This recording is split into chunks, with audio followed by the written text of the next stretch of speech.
Map of Georgetown.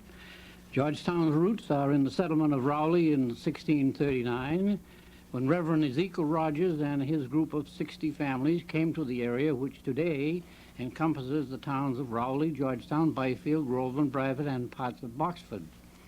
The settlement was named after their original home in Rowley, Yorkshire, England. 30 years later, in 1669, the Spofford family became the first permanent settlers in the western section of Rowley. They built their home on the hill in the vicinity of Andover and West Streets.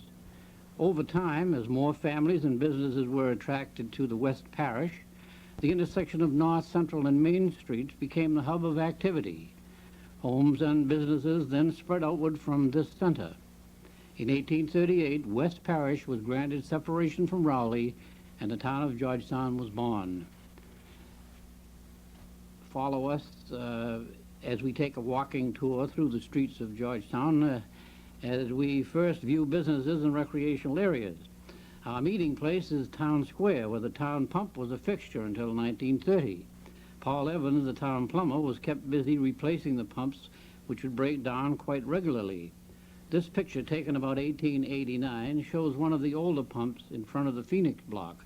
Block refers to any building which houses a number of shops or apartments. Now, this impressive structure, built in 1870, was called Little's Block. It was located where the elite gift shop can be found today at North and West Main Streets. And here is Moses Boardman's store. It was one of the shops in Little Block. It started his business in 1873 and later moved to South Georgetown and eventually moved back to the center of town. This picture was taken after his return to the center of town. And here's another shop in Little's Block, which was known as Justin White's Haberdashery, which later was located in the Union Block on East Main Street. Now, this photo is the telephone office. It was taken in February of 1909 in back of Justin White's store in Little's Block. And here is the first telephone operator, Olive Harriman, who's the mother of Lou Penguin. This is the view you would have of the Union Block. Today it is called the Masonic Building and is occupied by a number of shops. Just beyond you can see the fence on the front lawn of Georgetown's hotel, the Pentucket House. And further back across North Street is a four-story brick building, Little's Block. The fire on July the 9th, 1923, totally destroyed Little's Block.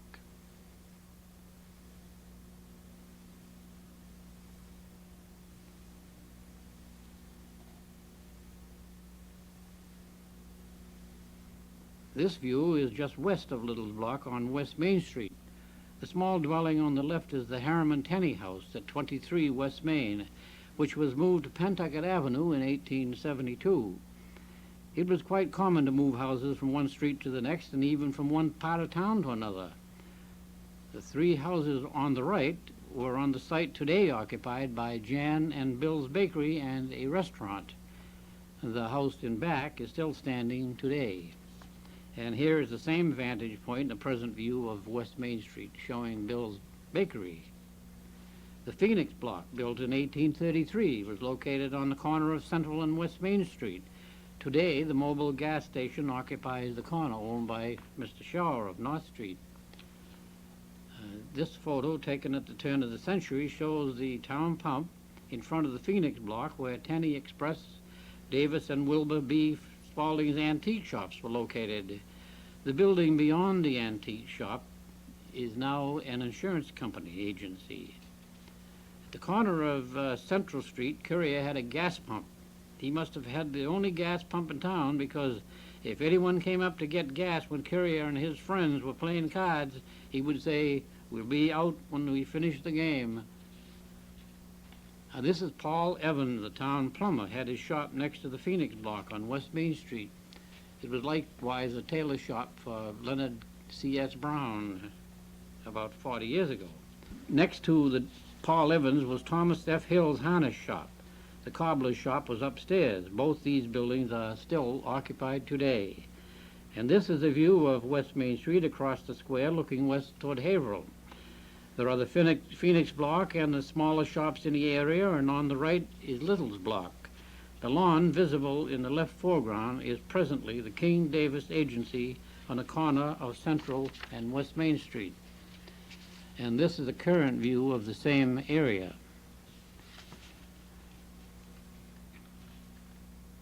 And here is another early view of West Main looking toward Haverhill, taken from the Phoenix block.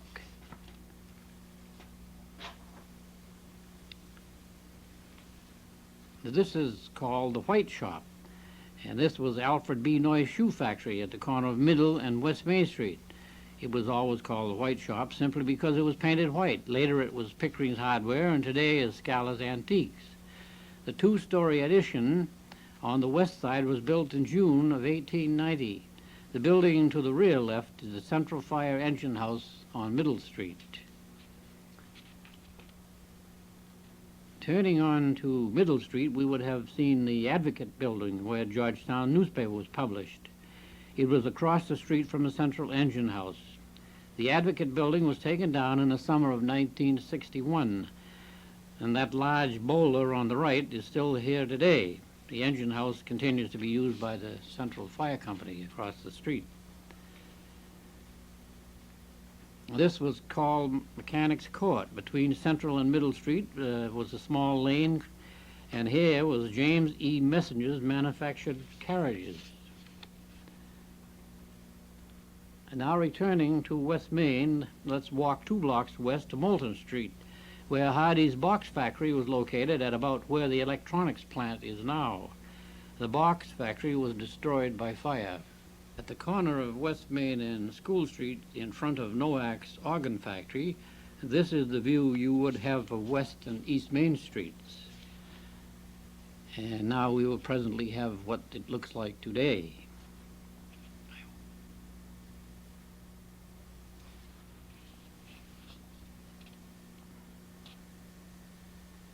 Now this is the Masonic building. Returning to the square past the Pentucket House on the left is the Masonic building, which was built in 1867. On October 26, 1874, 4 or 5 buildings in that line were destroyed by fire, but the old Masonic Temple building was saved. Later, the big fire of December 26, 1885, destroyed all the buildings in that area between the Pentucket House and the Dunbar Tavern, which we know now as C.B. Hills. And here is another view of the Masonic building.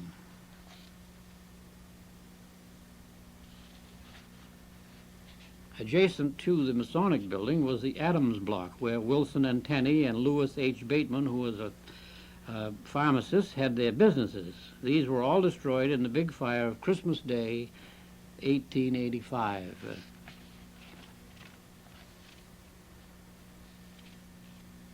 Now this is the Union building, which was built on the site and now contains a number of shops on street level and the Masonic Temple on the 2nd floor.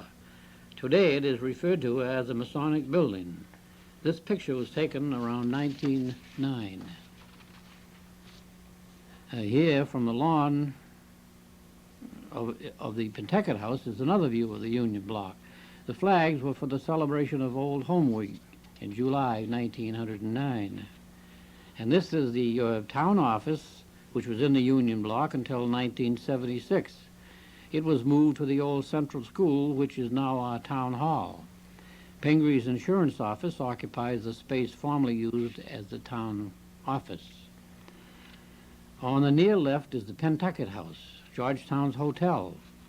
It was on this site of the Georgetown Savings Bank. The front lawn is today's site of the Georgetown Pharmacy.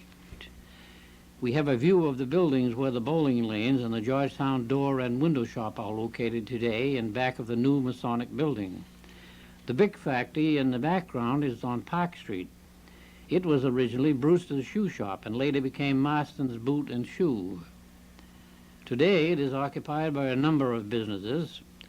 The L portion of the Pentucket House is Mechanics Hall. Originally it was Savory's Hall and was used for town meetings, social gatherings, and political rallies. Georgetown's first bank was on the 1st floor and the hall was on the 2nd story. All the buildings in this alley were destroyed in the fire of 1899, except the main structure of the Pentucket House. The Pentucket House was demolished in May 1958 to make way for the Georgetown Savings Bank. And this is Marston's building on Park Street. Our present library is around the corner in Lincoln Park. The Malloy Shoe Company was located on the site of the Georgetown door and window on Park Street. After the Malloy Shoe Company, both buildings in this view were occupied by Marston Shoe Company, where they made shoe skates, among others. This was taken in the aftermath of 1899 fire. The fence in the foreground is from the Marston Tit Apartments side yard on Park and East Main Street. And here's a closer view of the destroyed Pentucket House L. Today, from the same vantage point, in the background is the Georgetown Savings Bank. This photo shows the total destruction caused by the fire of December 26, 1885 on East Main Street. The Masonic building and all the shops were leveled.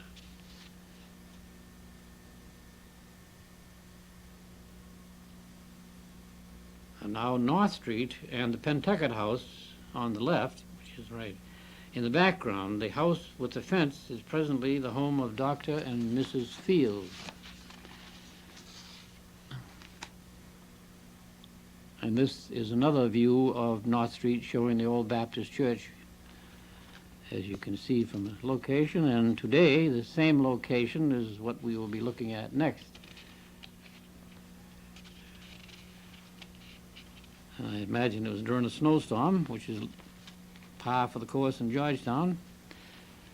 From the square, a current view of Central Street looking towards the town hall.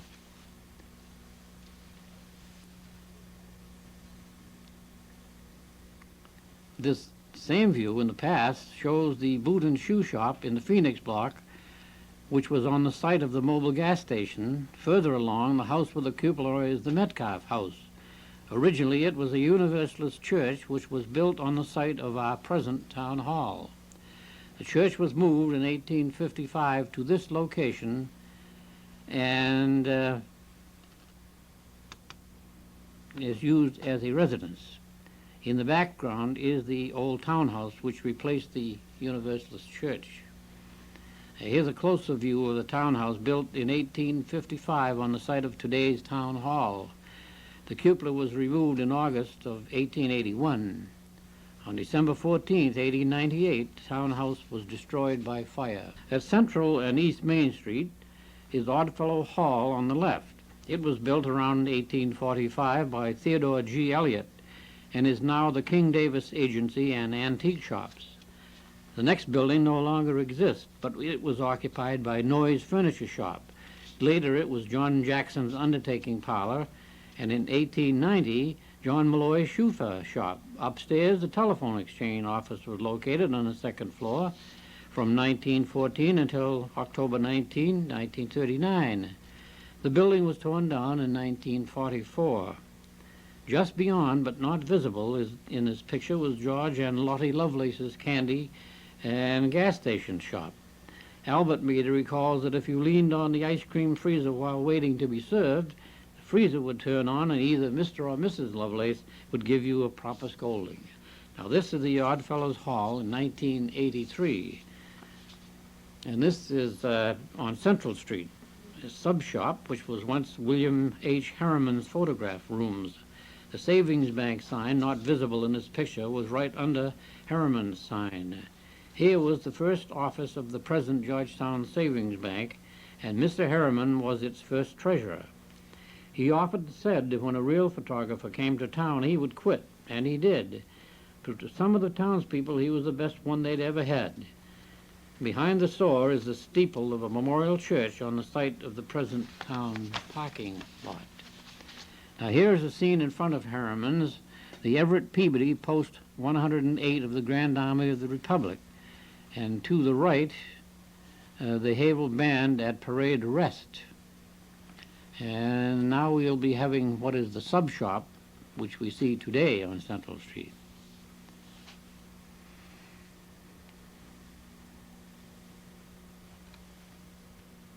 A short walk and we turn left onto Library Street. The first town library was located on the present town parking lot site across from B&B Garage on Library Street. The library was dedicated on January the 3rd, 1872.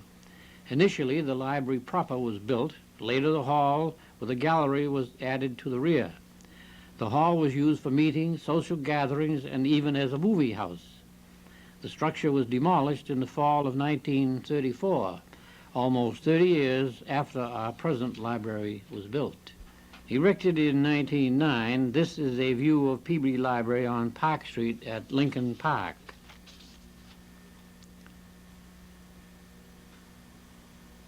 At the library on East Main Street, Luther F. Carter's drugstore was built in 1876.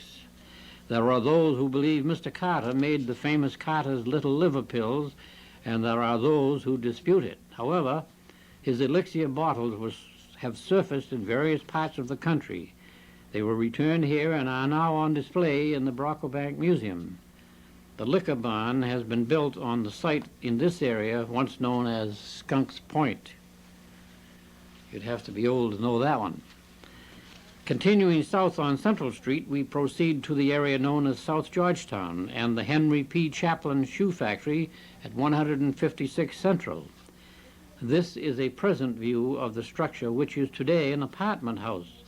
This neighborhood was referred to as Chaplinville, and for good reason, as not only was the Henry Chaplin factory here, but George Chaplin built his shop in the next lot, and the Chaplin family home was across the street. This initial structure was built in 1858 by George Chaplin. The two additions were later added by Cass and Daly Shoe Company. Fire totally destroyed this building on May 8, 1922. In the rear center of the picture, you can see Henry Chaplin's shoe factory. And this is the same view today from Hart Circle and Central Street. The following scenes are of the Weston Sawmill, which was at Snuff Mill Brook, known today as Lufkin's Brook. The mill was built in 1732 by John Spofford. In 1925, it was purchased by Henry Ford, who had it taken down piece by piece and shipped to Dearborn, Michigan, where it was reassembled and restored.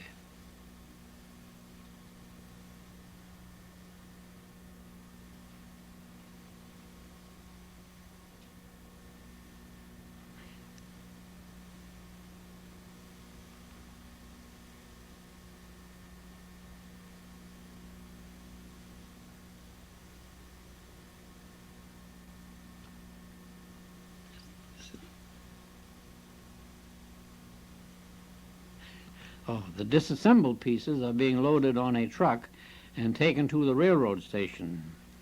Something for posterity, and one remaining piece of the sawmill left in Georgetown. I see, that's part of it, the saw. Commercial ice harvesting began in Georgetown around 1853.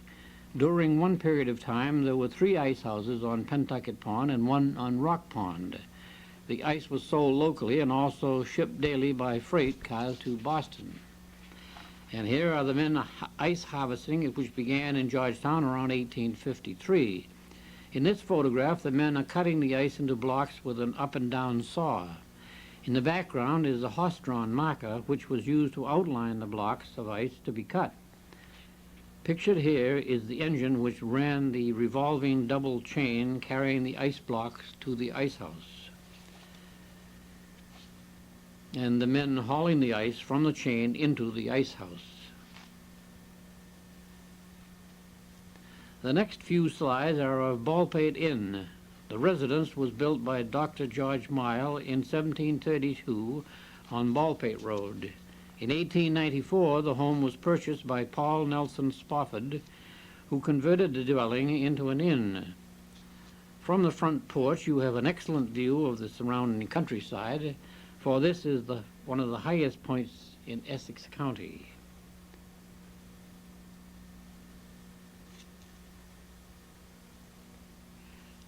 The building had open-shaped staircases and 15 fireplaces. And there are some of the bedposts. A corner cupboard was built into the house. It was embellished with hand carvings, which took 28 days to complete. Available at the library is a mystery novel known as 7 Keys to Baldpate by Earl de Biggers. Biggers spent his vacations at Baldpate Inn and used the name in his story, which later became a successful stage play. It also was made into a silent and talking movie picture. Now here at the inn, the Myopia Hunt Club would gather once a year, usually on the second Saturday in October, for a hunt which would begin with breakfast at Indian Hill Farm in West Newbury and end at Baldpate for lunch. In 1924, Edward, Prince of Wales, participated in the hunt and was a guest there. A group of doctors formed Baldpate Incorporated and converted the inn into a hospital.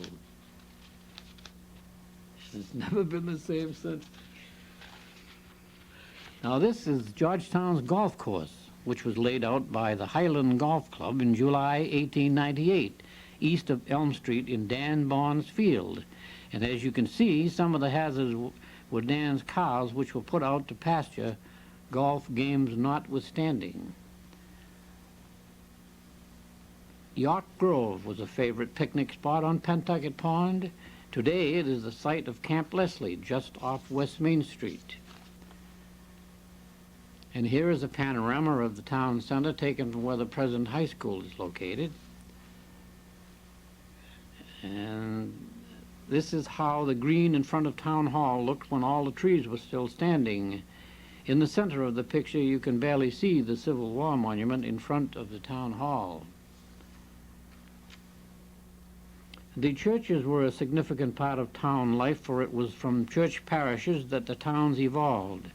This view of South Church, which was located across from Brocklebank Museum, today the Fireman's Monument is located on that site, the junction of Elm and East Main Streets. South Church was built in 1769 by the West Rowley families, who formed the second parish of Rowley. Their first meeting house was erected in 1732 at the corner of East Main Street and Pillsbury Lane. When South Church was built, the first meeting house was sold to a group of separatists, and the structure moved to Groveland. Later, in 1874, the third meeting house, the first Congregational Church, was built on Andover Street. A close-up view of the weather vane, which was on the steeple of South Church, and today it is safely preserved at the first Congregational Church on Andover Street. The Reverend Charles Beecher, he served the parish from 1857 to 1881. Mr. Beecher was the brother of Henry Ward Beecher and Harriet Beecher Stowe. This photograph was taken in 1889. He died in Georgetown on April 21st, 1900. The first Congregational Church as it appears today on Andover Street. And a close-up view of the distinctive slate steeple, which was used as an aircraft navigational aid during World War I. This structure originally was built as a vestry for South Church and is located west of the Green at East Main and Elm Streets. It was sold to the Catholic Church in 1870 and used by that congregation until 1907, when the second St. Mary's Church was built on Central Street. Then John MacDonald bought the structure, turned it around 90 degrees, and that is how it stands today next to Spalding's showroom. It has been used as a garage for funeral hacks and hearses and is now a storage shed. The second St. Mary's Church was built on Central Street on the present site of the Central Pharmacy and dedicated in June 1907. The building was torn down when the present St. Mary's Church was built on Andover Street, 1963.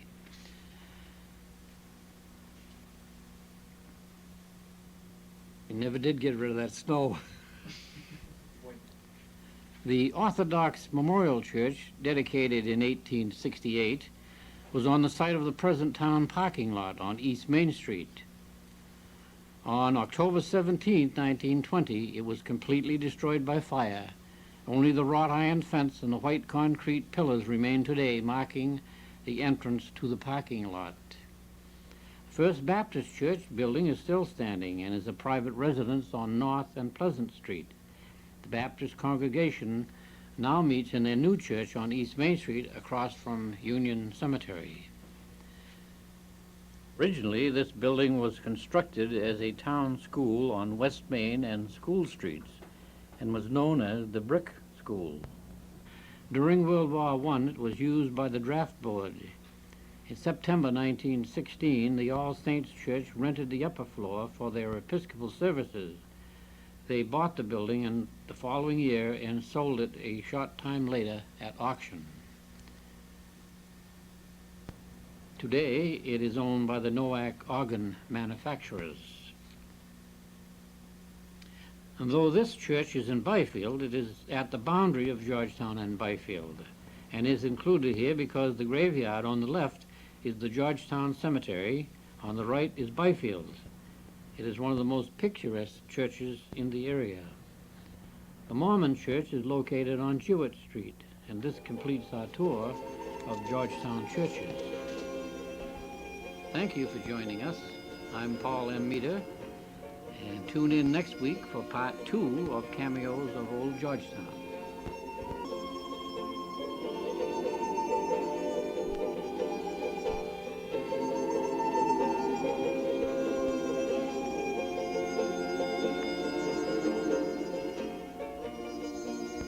Let us proceed to monuments, memorials, and artifacts, and begin with Georgetown's famous cannon, Old Nancy.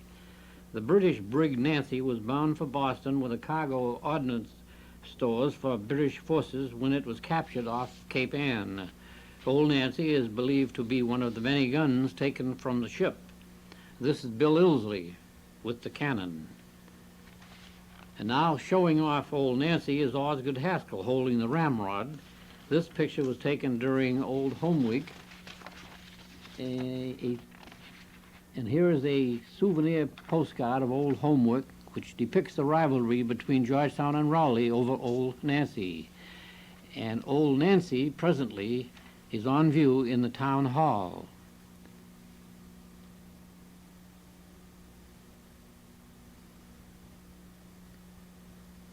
The Civil War Soldiers' Monument was built in May 1874 on the green in front of Town Hall and dedicated on Memorial Day. 2 cannons which were used in the Civil War were secured from the government and placed on the wooden bases on the east and west sides of the monument in 1882. During World War II, they disappeared, some supposed to a munitions factory. Around 1785, there was a small schoolhouse about where the monument now stands. It was usually referred to as the Red School because of its color and was the only little red schoolhouse in Georgetown. All the one-room schoolhouses usually were covered with whatever paint was freely available. By 1840, Center School, it was called, became an eyesore and was being used as an overnight resting place by transients. Someone may have decided it could be put to better use as firewood because one night in 1840 it mysteriously disappeared. The Harry Murch Memorial was built to honor our World War I dead, dedicated on Memorial Day 1923. It was named for Harry Murch because he was the first Georgetown native to be killed in action. Some Georgetown boys were killed before him, but he was the first native born to die in action.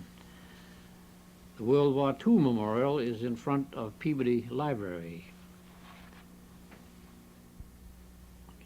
The Victory Tree was planted at the intersection of West Street and Pine Plain Road by 3 town workers when they heard the news of the armistice on November 11th, 1918. The pine tree died and has been replaced by a crabapple tree in recent years. And the Buttonwood tree on Nelson Avenue was the oldest tree in Georgetown. In 1985, having survived 238 years, it finally had to be cut down. It was so large that school children would crawl in a hole in its base to get out of the weather. The name tree on Hampshire Lane in the area once known as Federal City came into existence when the American Revolution was beginning to heat up.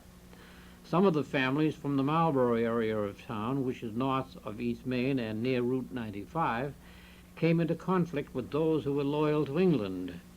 So these Federalists moved to the western edge of Georgetown to live in peace.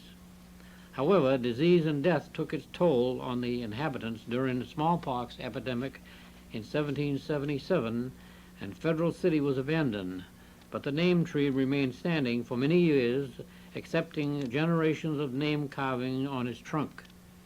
A shoot from the name tree was planted in the backyard at 11 School Street, and today this descendant of the original name tree has grown into the likeness of its parent. Quotation. The haunted meal chest is prominently displayed in the tavern room of Brocklebank Museum on East Main Street.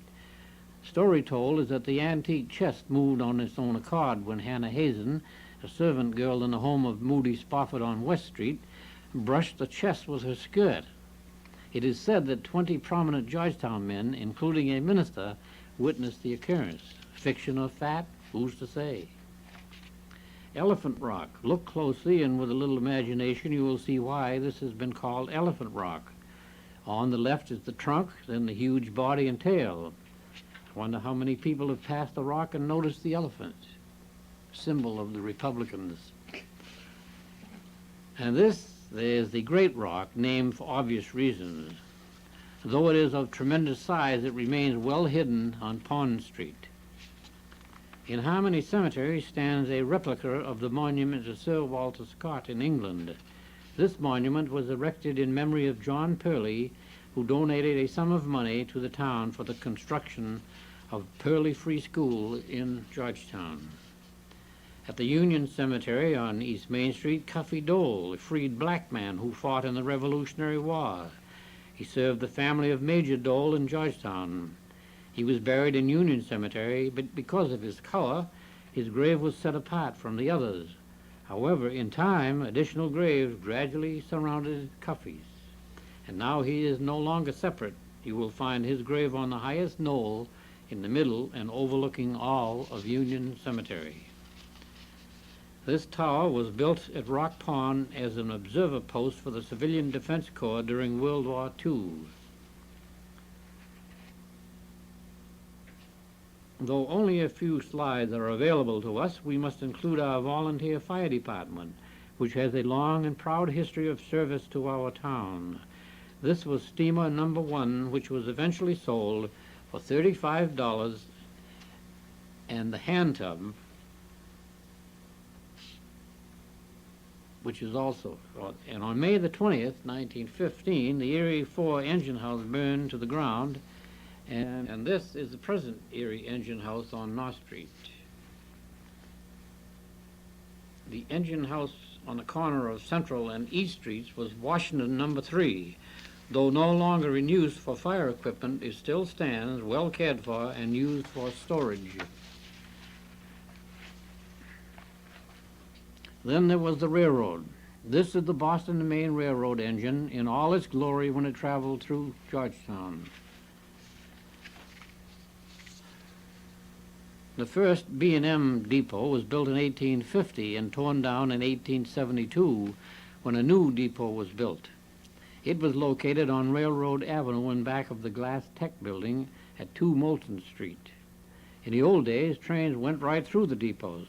Engines had the type of stacks which prevented cinders from spewing forth, eliminating the concern of a fire, though I understand there were those who hoped the depot would burn so a new one could be built. Here we have various views of the second depot. The turntable was allowed the engine to be reversed from the return trip to Haverhill or Newburyport, and was about where the parking lot for the electronics plant and the back parking area for the electric light department are located.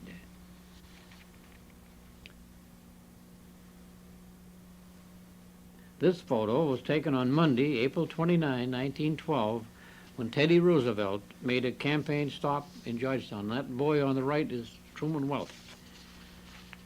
The South Georgetown Station was built in 1879 by the Boston and Maine Railroad at the corner of Central and Nelson Streets.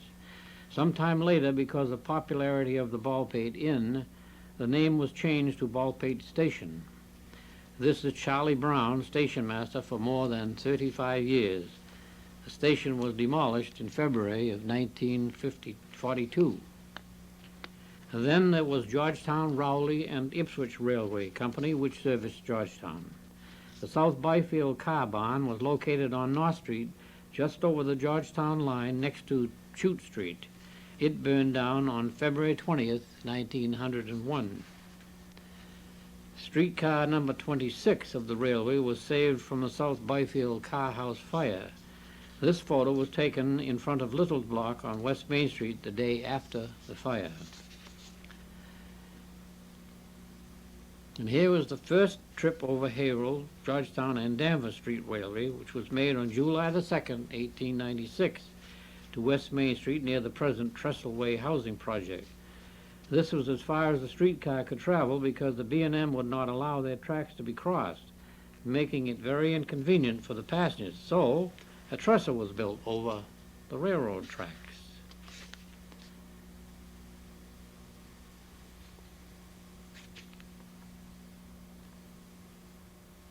And here is another photo of the streetcar. There was another car barn which was located at 172 West Main Street and now is used by a trucking company.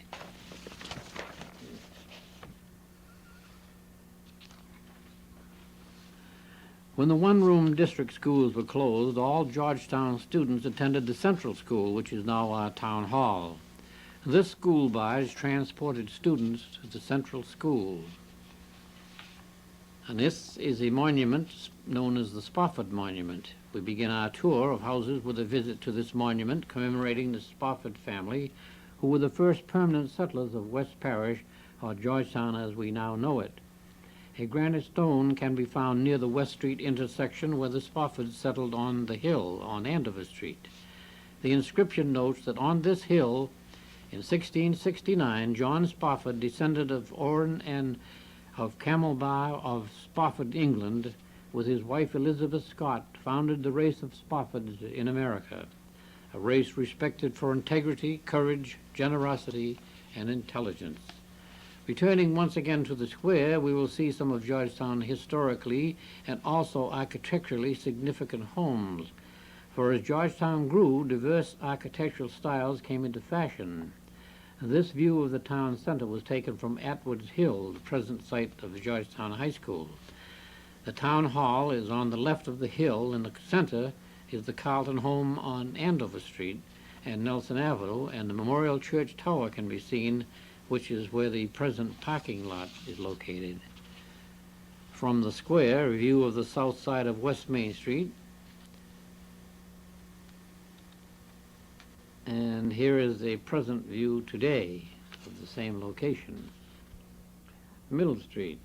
This 1.5-story cottage on Middle Street was built around 1815. Many homes in town have the simulated fanlights carved in wood, but here they are unique because of the pointed arch instead of the semicircular, which was more commonly used. Now occupied by Albert E. Meader and family. Returning to West Main at the corner of School Street was the parsonage for the Episcopal Church. This is an example of the Greek Revival architecture, which was popular around 1820 to 1850. During this period, we observed plasters on the corners and recessed pedimented doorways. The pediment is the shallow gable structure over the door. Here is a close-up of the mansard roof on Sedler's Antique Shop, showing the detail of the fish scale slate. And this was the home of Judge O.B. Tenney at 54 West Main Street.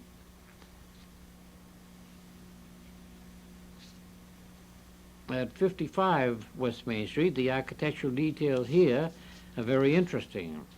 Note the unusual shape of the gable with the deep cornice and detail, while the enframement for the entryway is kept simple and does not detract from the ornate gable above.